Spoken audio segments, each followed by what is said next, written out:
Hello, Dad here. It is the 18th of April, 2021. I'm just going to go out and wander around for a little bit. And I had just a few little minor thoughts that I thought I would share. One, dealing with the concept of, oh good, somebody left trash out here. But the concept of innocence. And I think it's really important that we understand that innocence is not the same thing as ignorance, particularly willful ignorance. I think innocence, in my world, anyway, is synonymous with meekness, which is teachability, particularly willing to let God teach you, to be submissive to the covenants and the ordinances of the gospel, and to do so humbly and gratefully, knowing that we are not the center of our universe. And also, I think it is a desire to have a pure heart and a clean mind. Now, obviously, because we're human beings, that state doesn't exist for long. It's very transitory. So therefore, innocence it's a gift and state of grace that's given to us by the Father and through Jesus Christ, because of His life, His atonement, His crucifixion, death, and resurrection. Oh boy, I hope the recording isn't too messed up because of the wind. Maybe I'll slide over here and see if it's a little better. So, innocence then is a state of grace, and it's a desire to do good, to be good, to live good. And we receive that by through the process of repentance and making and keeping covenants, and then by repenting some more and living and being imperfect and repenting again and again and again and again and again. Because remember that all of this is teaching us to be like our Heavenly Father, and through Jesus Christ. And perfection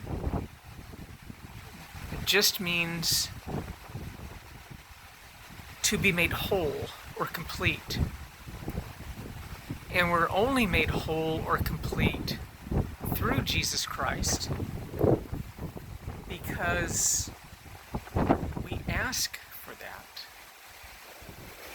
And we try to live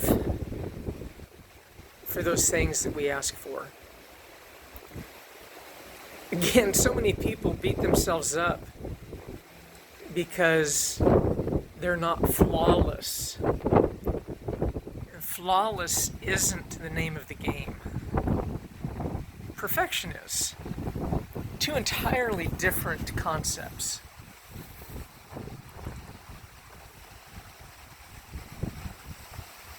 All right, so that's the first one, the thought about innocence. The other thought was somebody was speaking at church sacrament meeting today, and they were so grateful that out here where I'm staying for this project, in 2 weeks, the church, the government will allow the churchgoers to actually sing in church, and they'll be able to attend classes afterwards. Of course, there's still the mask mandate, which to me is neither here nor there. Do I worry about the efficacy of a silly paper mask when sound waves travel through that mask? Does it stop large particulate matter? Sure, it does. In my way I conceptualize things, if my voice, which is sound moving through air, can penetrate that mask, then maybe so can pathogens. But, for the courtesy of others, I don't mind. To me, it's not like I'm wearing a hijab or anything like that. But anyway, so that was the sidetrack. It's my ADD, I guess. But he was talking about how he was so grateful that things are getting better. And I'm thinking, well, if you look at the South China Sea, you look at the Straits of Taiwan, you look at Ukraine, and with Russia and NATO backing Ukraine, you look at the porosity of our southern borders and people that are not tested for any type of ailment are being allowed to flood in just to fill the rosters of certain voting rolls. We look at the Middle East. Iran and Israel are blowing up each other's oil tankers right now.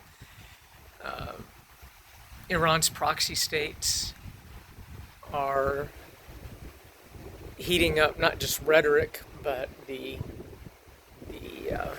actual aggression. A little while ago, there was a fertilizer storage facility that blew up in Lebanon.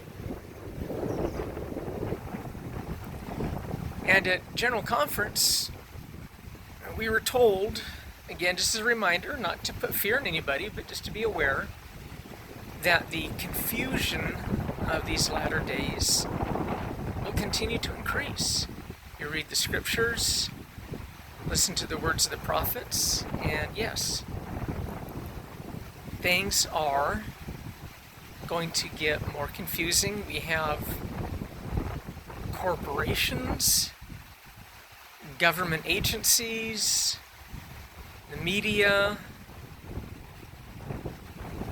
and the feckless cowards that refuse to say anything about what science says about what constitutes a man or a woman.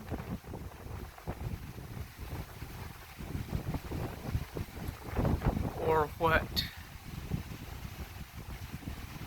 used to be, somebody would say something rude or insensitive, you would call them on it and say, hey man, that's not appropriate, that's not right. But now they've got people so emasculated that they're fearful of being called bigots or some kind of phobe, whatever phobe is in vogue at the time, because they don't want to lose their esteem in the public, or they don't want to lose their career, or they're afraid to just ask legitimate, honest questions. And we had some, I don't want to say trainings, but they were just get-togethers, for the company that I'm working with right now. They were talking about microaggressions, where they've got people just standing on their tongue, because if they say something like, "Hey, you guys," it's considered a microaggression because you're making a gendered statement. Or if you say, if you disagree with something, you can't, where it seems like people are being indoctrinated and cudgeled into believing that they can't even state their opinion in a very tactful and respectful way, but they're called on the carpet about it. It's a microaggression or a macroaggression, just because you have a different point of view about a policy or somebody else's opinion. I remember, fortunately with the people I work with, they're pretty old school. We don't always agree, but we can disagree respectfully. We agree to disagree. But the way the media and these corporations and the universities and all these other entities are being so brainwashed by the Marxist cadres that have replaced economic class consciousness with every other consciousness in the world as a substitute for class warfare. They're making it racial warfare, gender warfare, including economic warfare, all in the name of destroying religion, religiosity, the family, to destroy the Constitution and liberty. People forget that the Marxist-Leninist playbook was to destroy, in order to establish the dictatorship of the proletariat, was to destroy all existing institutions in order to bring about the glorious proletariat revolution. But in order to achieve that, you have to stamp out any dissent, any thought other than the approved cultural orthodoxy. And that was one of the things that I think people don't realize. When the United States was so evil and so bigoted in the 60s, open and avowed communist revolutionaries were invited and allowed to speak on university campuses so everybody could understand and hear a different point of view. But now, try to do that at most universities, if you don't toe the cultural Marxist ideology of wokeness, however it's currently defined, whether it's fourth wave feminism, and what everything is, the evil patriarchy and the evil capitalist state, and they don't even bother to acknowledge that yes, there were problems, and there are problems in society.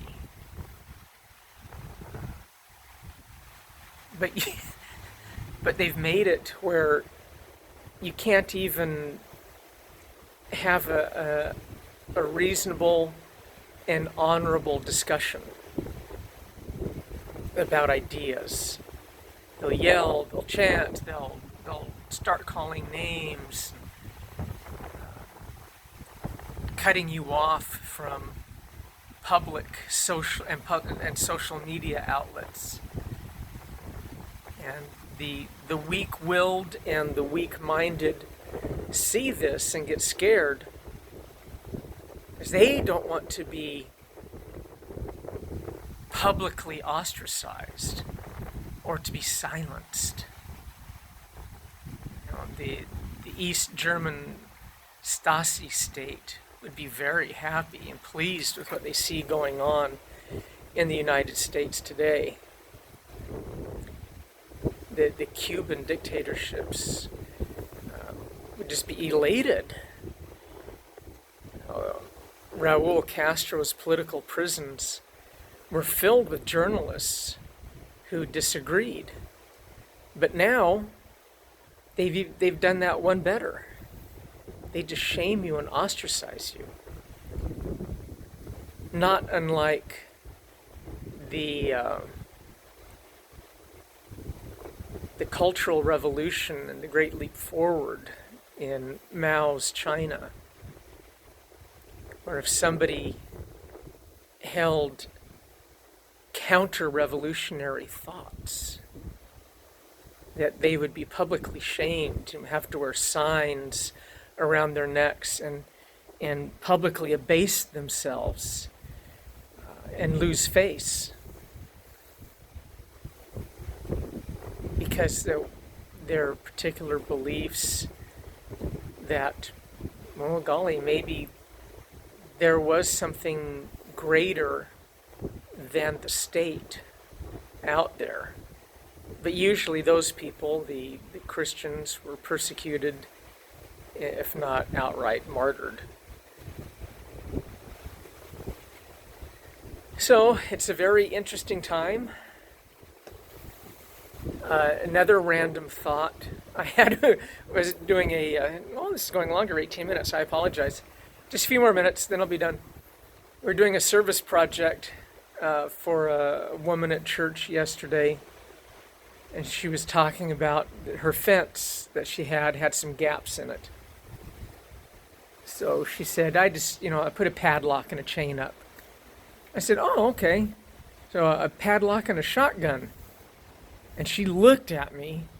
She was an older woman, but very sweet.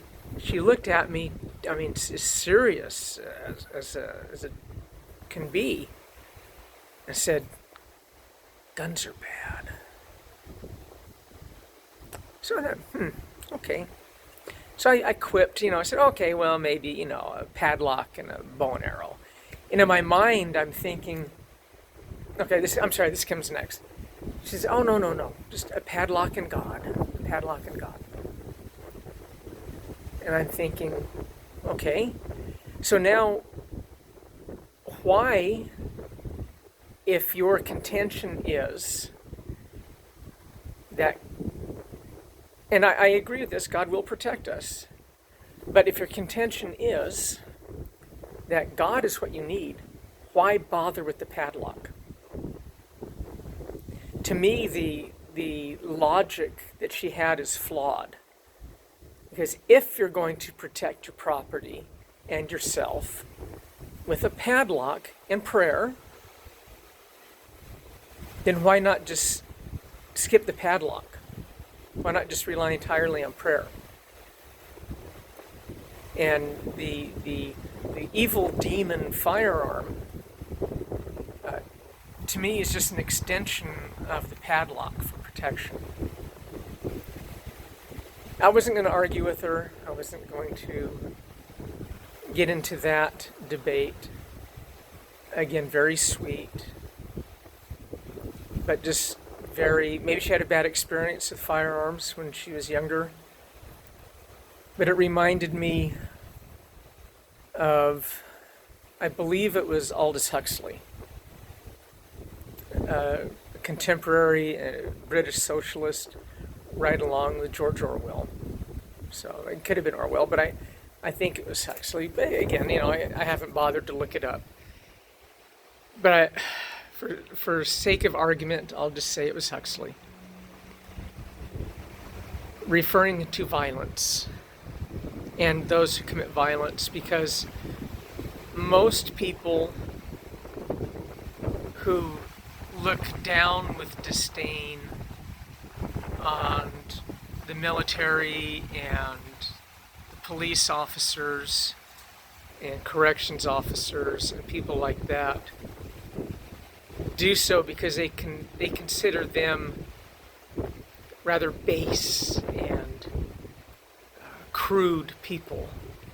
They live in a world of self-adulation and self-congratulatory state because they've transcended that state of baseness. Again, it's just pride and ego and vanity. But just assuming it's Huxley. And I'm sure somebody's going to fact check this, and I hope so, then I can get the right person. Or if I wasn't lazy, I could look it up. But they said, referring to England at the time, people sleep peaceably in their beds at night because rough men stand ready to do violence in their behalf.